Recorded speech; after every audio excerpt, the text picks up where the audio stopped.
Yo, what's going on everyone? It's your boy Pup. If you guys have been looking for shinies in Pokemon Legends ZA, this is the exact video for you. So if you want to find a guy like my Houndour here or Pikachu, stick around and see what's going on in this one, because I'll give you all the shiny hunting methods that we know in this game so far.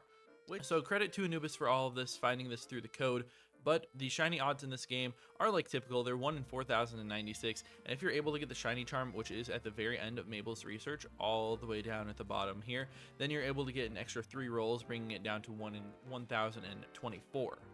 Besides that, there are no known shiny hunting methods right now, so there's no other way to increase your luck, but I'll show you the best way that you can do to actually find shiny Pokemon in this game. So right now I'm in Wild Area 6, or right outside of it. So what you want to do is you want to travel to one of these wild zones. It doesn't actually matter which one. This method does not require that you be at a specific wild zone, although there are a couple of things that can make it a little bit easier to AFK if you are in some specific zones. So let's walk inside of number 6, and we can see as soon as we walk inside, a couple of these Pokemon are generated. So there's the Beneries over there, all the Binacles down here will be generated. There's Houndour over here, Houndour over here. And then as we walk further along, the Alpha Houndoom spawns, the Houndour spawns, and then some Pokemon in there like a Meditite during the day would end up spawning. So we're just going to run all the way through this place.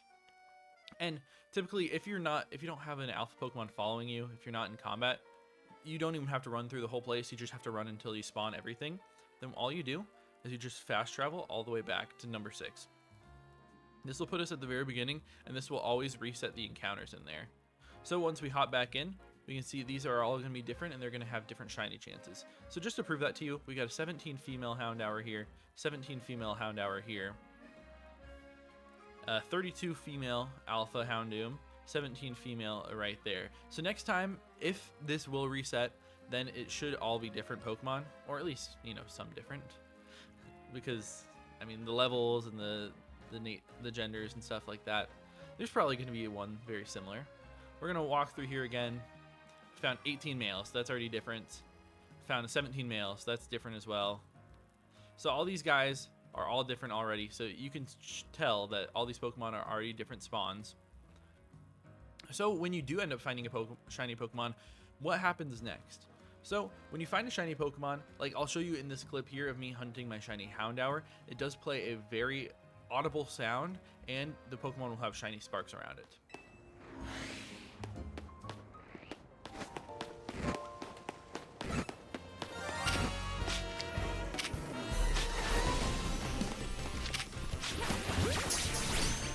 So just like Pokemon Legends Arceus, we do have pretty obvious shiny sounds in this game, which is a great quality of life feature.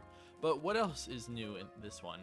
Well, if you guys haven't heard already, if you have a shiny Pokemon on screen, up to 10 shiny Pokemon will be able to stay even when you reset the area. So when I would reset this area, if there was a shiny Houndour just chilling there, when I walk in, it would not end up getting resetted over like all these guys do, as we can tell with their different genders and levels and stuff.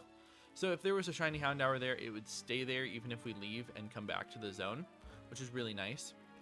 Up to 10 can happen on the map, so if you end up getting an 11th shiny, it'll overwrite one of them. The game can only store 10 of them at a time.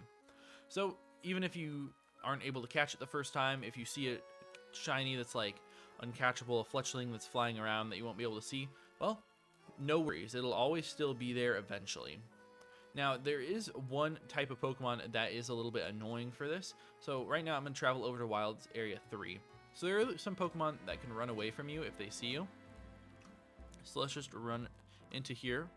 So Esper in Wild Zone 3 is one of these specific Pokemon that if you see it, or if they see you, they'll end up running away. As we see, this guy runs, then he's just going to disappear.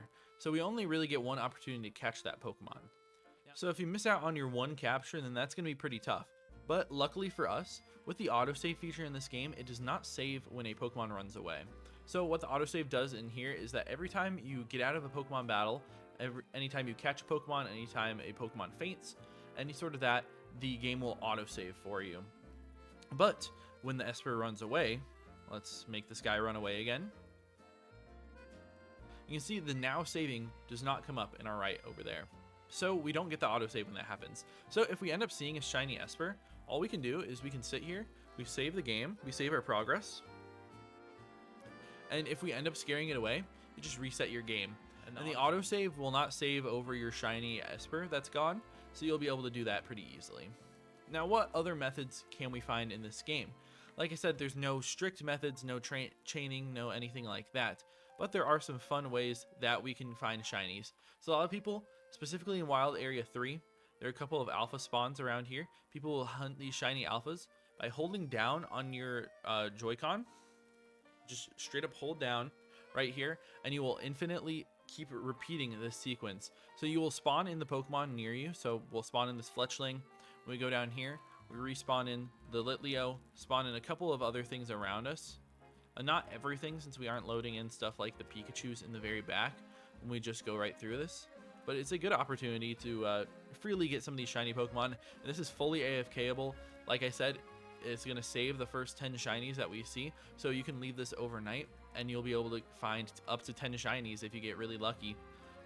But with the amount of spawns that we see in this game, shiny odds are not crazy. The 1 in 4,000 sounds like it would be a little bit crazy, but it's actually very reasonable, and there's a lot of people that have already found a lot of shinies in this game so far. So there's also one more method that's pretty similar that we can find. I'm going to go back to Wild Area 6, and this method is going to be a lot slower, but it can be helpful for like that automated shiny farming. So let's run through here. We need to find a bench, which there are not benches in all the different wild zones, but there are benches in a lot of them. So if we go over to the bench, anytime we sit down, it's going to say, what a nice bench. We kill some time here. Hang out until nightfall. Yes. So this is going to give us the nice little cutscene with the battle zones, which is what makes it really slow. And then at the end of the day, when we turn from night to day, then it'll also give us a little cutscene there. But once we turn it to the next day cycle, then all these Pokemon around us will reset. So if this Houndoom or if this Houndour was shiny, we'd be able to hear it. There'd potentially be Meditites over there, other Houndours as well. We sit again, and we're changing the time again, and it'll be able to change all the Pokemon there as well. Now, why would this be helpful when it just seems a lot slower than the other methods that I've shown to you?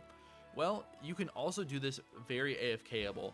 If you hold down on your controller and have the Turbo A, which a lot of controllers have Turbo A. With a lot of controllers, they end up having the Turbo A, so you don't really have to worry about anything too crazy with that. But if you're just continuously spamming A through all these menus while holding down, then you'll be able to instantly just go back and do that overnight. You leave it go while you go to bed, and you get some free shinies while you sleep. So there are a lot of pretty cool methods in this game. Of course, I like the methods where I'm actually doing a little bit of work instead of just sitting there AFKing for these shinies, but it's for whatever you want. If you really want to find any of these shiny Pokemon and you can't find it by hunting it, I think that the other methods could be right for you. Fortunately, we haven't found any shinies through this, but I did just find that shiny Houndour, so guess my luck is pretty in order for me in this one. So yeah, if you guys have enjoyed, if you guys find shinies of your own, please be sure to leave a like and subscribe. Really appreciate it. Trying to get to 500 by the end of the year. And that'll be it for me. See you in the next one. Peace out.